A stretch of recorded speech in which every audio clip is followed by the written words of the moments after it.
Apple è uno dei marchi più famosi al mondo, sinonimo di innovazione tecnologica e di status symbol. Quando pensiamo ad Apple, ci vengono in mente file di fan entusiasti fuori dagli Apple Store in attesa dell'ultimo iPhone, design eleganti e prezzi esclusivi.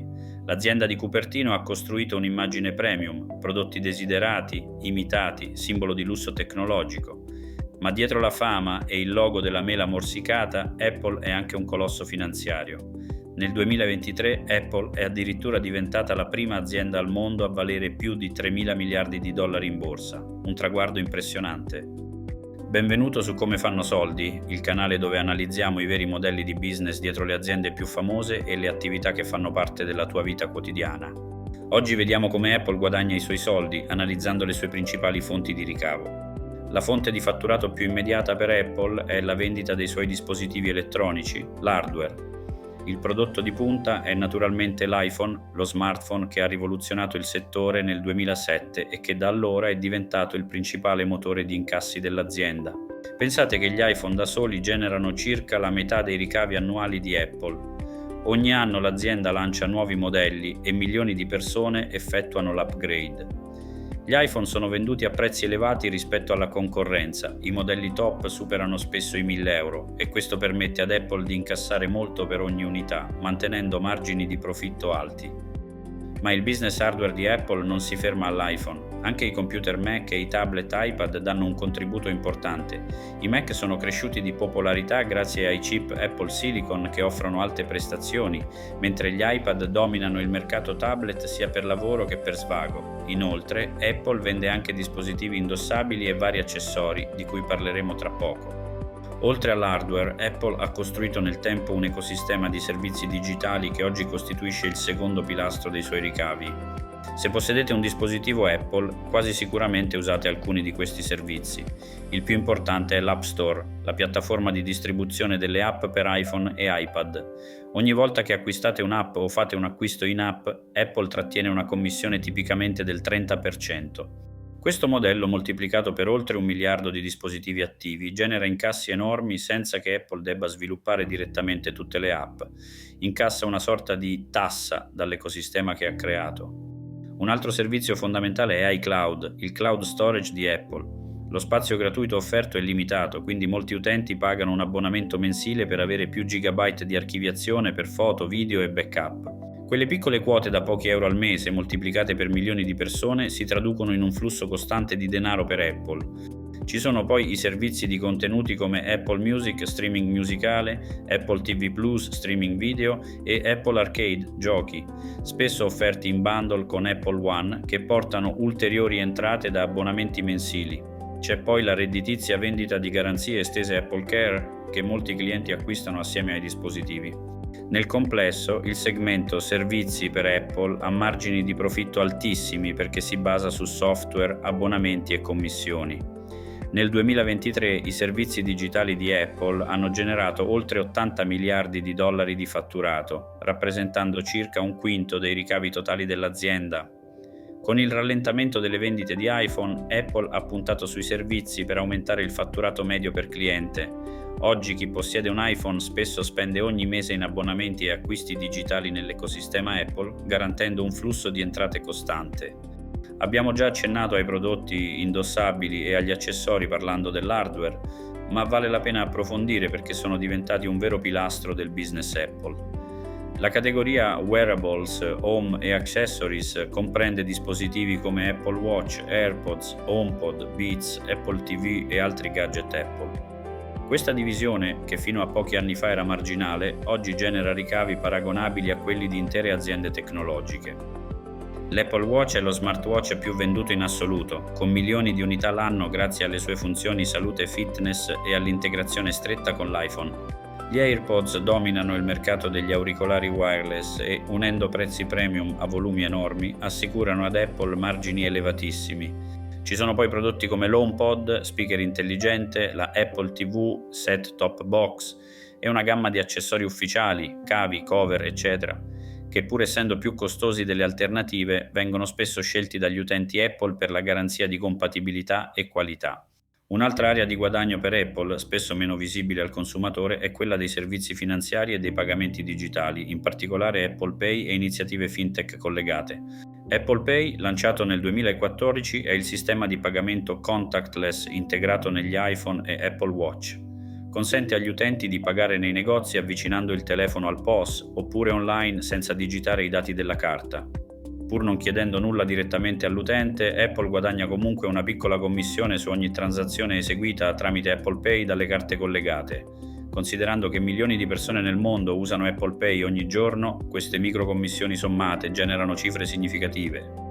Nel 2019 Apple ha lanciato la Apple Card, una carta di credito integrata nell'iPhone da cui ottiene una percentuale sulle transazioni e che rafforza ulteriormente la fedeltà dei clienti. Più recentemente Apple ha introdotto Apple Pay Later, un servizio compra ora paga dopo che permette di rateizzare gli acquisti.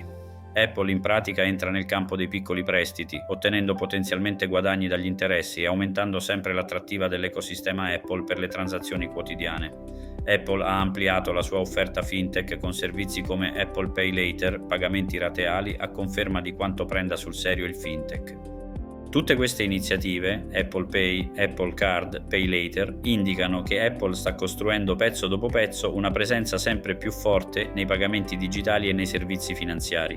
In futuro questo potrebbe tradursi in nuove importanti fonti di ricavo, man mano che Apple troverà ulteriori modi di monetizzare le transazioni che passano dai suoi dispositivi.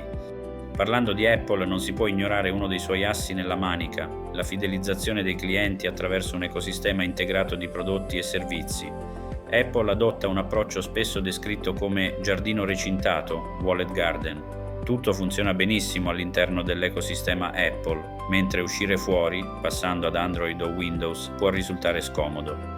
Questo porta molti utenti a restare con Apple e a comprare altri prodotti Apple, alimentando un circolo virtuoso per l'azienda. In pratica tutti i dispositivi Apple parlano tra loro e servizi come iMessage e FaceTime funzionano solo all'interno del mondo Apple, creando un ecosistema chiuso ma comodissimo per chi ne fa parte. Questa integrazione spinta significa che una volta entrati nel mondo Apple, uscire comporta rinunciare a certi vantaggi e comodità. La fedeltà dei clienti Apple è infatti altissima. Si stima che oltre il 90% degli utenti iPhone rimanga su iPhone quando cambia telefono. Questo è oro per Apple perché significa vendite ripetute e assicurate. Inoltre, più dispositivi Apple una persona possiede, più tenderà a spendere in servizi Apple. Chi ha iPhone e Apple Watch magari si abbona a Fitness Plus, chi usa Mac e iPhone sfrutterà iCloud e così via.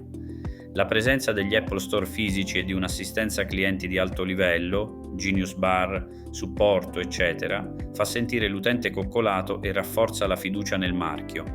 Tutto ciò rende l'ecosistema Apple un potente motore di guadagno.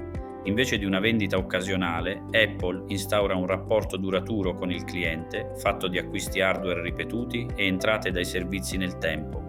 Apple adotta prezzi volutamente alti per i suoi prodotti, mantenendo un posizionamento premium che protegge i margini. Infatti raramente fa sconti, preferendo tenere a listino i modelli precedenti a prezzi più bassi. Sul fronte marketing l'azienda sa creare un'enorme attesa per ogni lancio. Gli eventi di presentazione dei nuovi prodotti sono seguiti in tutto il mondo e le sue campagne pubblicitarie iconiche alimentano ulteriormente il valore del brand. Dal punto di vista produttivo, Apple gestisce una supply chain impeccabile, pur affidandosi a partner come Foxconn per l'assemblaggio, mantiene il controllo su progettazione e componenti chiave e grazie ai volumi colossali ottiene economie di scala eccezionali. Ha persino sviluppato in casa i propri chip Apple Silicon per migliorare le prestazioni e ridurre la dipendenza da fornitori esterni.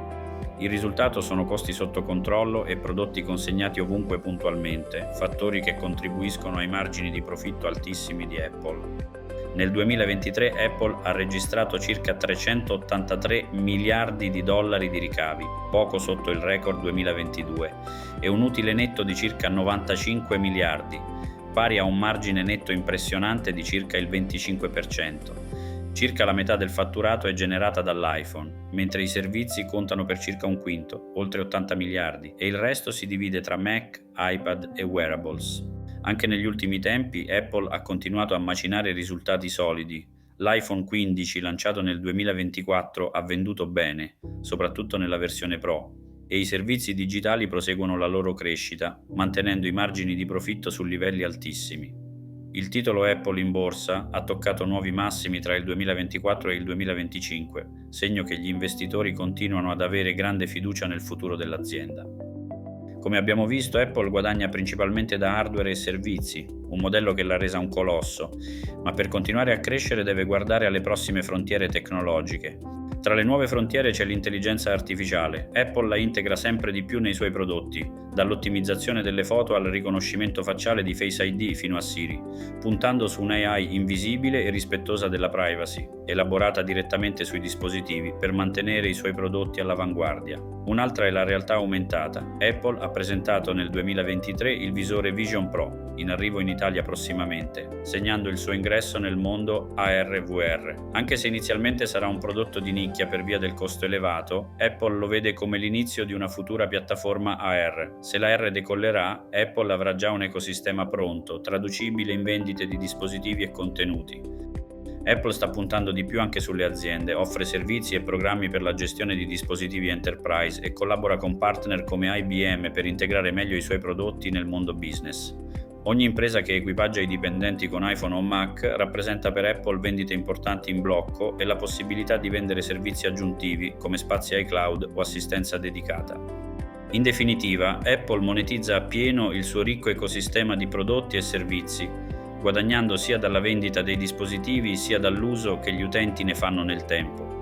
La forza del marchio e la fedeltà dei clienti le permettono di lanciarsi in nuovi mercati con ottime chance di successo commerciale.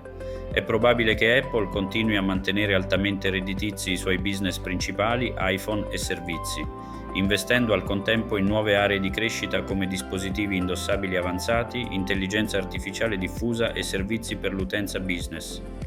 Se il video ti è piaciuto lascia un like, iscriviti a Come fanno soldi e nei commenti fammi sapere qual è il prossimo settore che vuoi che analizziamo. Alla prossima!